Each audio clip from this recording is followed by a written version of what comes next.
कवर्धा में नाबालिग के संग हुए दुष्कर्म के मामला लेके बलरामपुर में एबीवीपी के कार्यकर्ता मन जम के प्रदर्शन करी। ए दौरान पुलिस से उकर झड़प घलो हुई। कार्यकर्ता मन के आरोप है कि छत्तीसगढ़ की भूपेश सरकार आरोपी मन ला बचाए में लगे हुए है।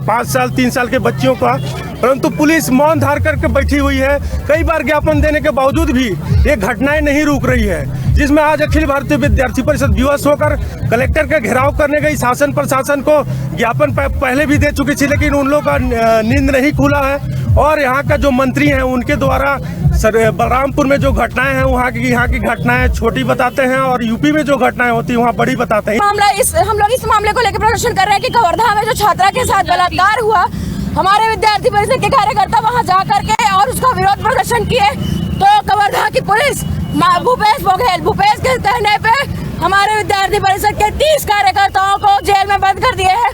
आज तक नहीं छोड़ रहे हैं। क्या कसूर था उनका सिर्फ ये कसूर था कि नारियों के सम्मान की बात करने गए थे। वो नारियों के अधिकार की, नारियों का जो हक है उसका हक मांगने गए थे। वो उनका कोई एबीवीपी के द्वारा पूर्व से जो है सूचित की कलेक्ट्रेट का घेराव किया जाएगा और उसके परिप्रेक्ष्य में व्यवस्था लगाई गई थी। वो अपनी विभिन्न मांगों को लेकर आज कलेक्ट्रेट का घेराव करने जा रहे थे, तो उन्हें आज जो है कलेक्ट्रेट के पूर्व रोका गया है और हल्की झड़प हुई और सभी को शांति भंग होने के अंदेशा पर 151 के तहत गिरफ्तार किया गया है। अभी अस्थायी जेल में उन्हें रखा गया है।